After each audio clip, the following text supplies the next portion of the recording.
Mirza Maharashtra news सदैव आपल्यासोबत। गेले 3 वर्ष झाले शेतकरी दुष्काळाने ग्रासलेला होता, तर आता ओल्या दुष्काळाने शेतकऱ्यांचं सर्व काही उद्ध्वस्त होऊन बसले। 15 दिवसाहून जास्त दिवस उलटून गेले तरीही अवकाळी पावसाचा कहर हा सुरूच आहे। अवकाळी पावसाने पुणे जिल्ह्यातही झोडपून काढले। पुणे जिल्ह्यातील जुन्नर आणि आंबेगाव तालुक्यातील गारपिटीचा पावसाला जोरदार वाऱ्यासह सुरुवात झाली आहे। हा गारांचा पाऊस अतिशय भयानक स्वरूपातील होता। तब्बल अर्धा किलोच्या गारा या पावसात कोसळल्या। या गारांमुळे शेतात काम करणाऱ्या 43 शेतकऱ्यांना मोठ्या प्रमाणात इजा झाल्यात। जखमींना बेल्ला नारायणगाव जुन्नर येथील सरकारी तसेच खासगी रुग्णालयात दाखल केले आहे। गारपिटीसह झालेल्या वाऱ्यांमुळे अनेक ग्रामस्थांच्या घरांचे पत्रे उडून गेलेत।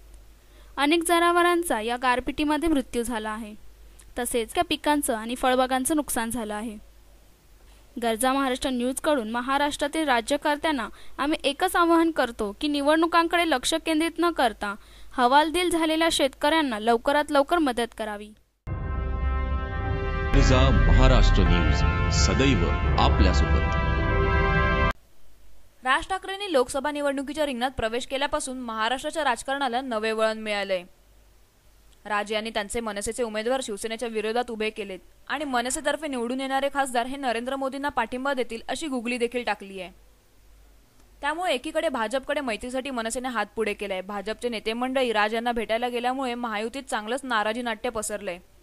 याच सर्व पार्श्वभूमीवर शिवसेनेचे जिल्हाध्यक्ष आणि पदाधिकाऱ्यांची आज मातोश्रीवरती महत्त्वपूर्ण बैठक उद्धव यांनी बोलावली आहे। या बैठकीकडे भाजपचंही लक्ष वेधलं आहे।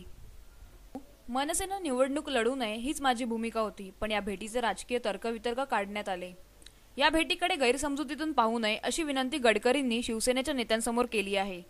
तसंच आपलं मत शिवसेना पक्षप्रमुख उद्धव ठाकरेंपर्यंत पोहोचवावे अशी विनंतीही गडकरी यांनी शिवसेनेच्या ज्येष्ठ नेत्यांना केली आहे। आता या बैठकीत उद्धव ठाकरे काय बोलणार याकडे राज्यकर्त्यांसह अख्ख्या महाराष्ट्राचं लक्ष वेधलंय। मिर्झा महाराष्ट्र न्यूज सदैव आपल्यासोबत। महाराष्ट्र शासनाच्या कालबद्ध कार्यक्रमांतर्गत शेगाव विकास आराखडा मंजूर करण्यात आला होता। या कामासाठी 350 कोटी रुपये मंजूर केले होते।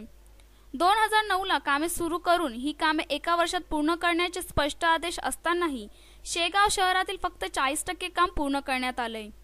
आज 4.5 वर्ष उलटून गेली, मात्र अजूनही नागरिकांसाठी मूलभूत सोयींची कामे अग्रक्रमाने करण्याचे उद्दिष्ट होती। मात्र कंत्राटदाराने यामधील कुठलीच कामे पार न पाडल्याने नागरिक त्रस्त झालेत। तसे शहरातील एकही ठोस काम या विकास आराखड्याअंतर्गत झालेले नाहीये। ही विकास कामे करण्यासाठी राज्यातील 4 बांधकाम कंपन्या पुढे आल्या व कामाला प्रत्यक्ष सुरुवात केली होती। शहराचा चेहरा मोहरा बदलणार अशा अपेक्षा असताना मात्र झालं उलटच। कोल्हापूर इथल्या लक्ष्मी कन्स्ट्रक्शन कंपनीने निकृष्ट दर्जाची कामे केली असल्याचे सिद्ध झालं। आता या कन्स्ट्रक्शन कंपनीला काळ्या यादीत टाकण्याच्या घोषणा पालकमंत्रींनी केली। मात्र आर्थिक देवाणघेवाण करून पुन्हा त्याच कन्स्ट्रक्शन कंपनीने काम सुरू करण्यात आलं आहे। मात्र काही कालावधीनंतरची स्थिती जैसे थे अशीच होती। ठिकठिकाणी असणारे खड्डे, तुडुंब भरलेले नाले, बाजारपेठेतील घाणीचे साम्राज्य, संत नागरी शेगावच्या बसस्थानकांवर नागरिकांसाठी कोणत्याही प्रकारच्या सुविधा उपलब्ध नाहीत। असंख्य समस्यांनी ग्रासलेले शहर म्हणूनच आता शेगावची ओळख उरली आहे। पालकमंत्री हसन मुश्रीफ यांनी वेळोवेळी आश्वासन देत वेळ मारून नेली, प्रत्यक्षात कुठलीच कृती कार्यक्रम राबविता आली नाही, म्हणून पालकमंत्री हसन मुश्रीफ यांच्या विरोधात शेगावच्या नागरिकांनी त्यांचा निषेध व्यक्त केला आहे। विदर्भाचे प्रति पंढरपूर म्हणून मानल्या जाणाऱ्या संतनगरी शेगावच्या बुलढाणा जिल्ह्यातील शेगावचा संपूर्ण विकास व्हावा यासाठी महाराष्ट्र शासनाने 2010 साली 350 कोटी रुपयांचा विकास आराखडा मंजूर केला। मात्र आज 4 वर्षाचा कालावधी संपला तरी 40% कामे झालेले नाही। यामागे शासनाचा, अधिकाऱ्यांचा आणि कंत्राटदारांचा समन्वय नाही।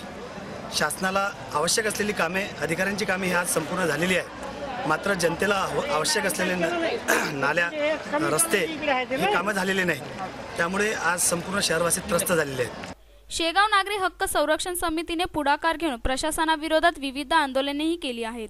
आज तहसील कार्यालयासमोर या संदर्भात आमरण उपोषण सुरू असून आज स्वयंपूर्तीने नागरिकांनी याबाबतच कडकडीत बंद ठेवला असून शहरातील नागरिकांनी मोर्चा काढला व पालकमंत्र्यांच्या विरोधात प्रचंड घोषणाबाजी केली।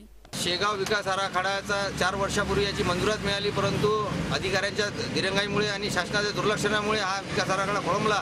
विकास आराखड्यातील कामांच्या अर्धवट कामांमुळे शेगाव शहरातील नागरिकांना आणि गजानन महाराजांच्या भक्तांना मोठ्या प्रमाणात त्रास सहन करावा लागत आहे. वारंवार सांगून सुद्धा शासनाने किंवा अधिकाऱ्यांनी याची दखल घेतली नाही. अधिकारी निगरगट्ट झाले.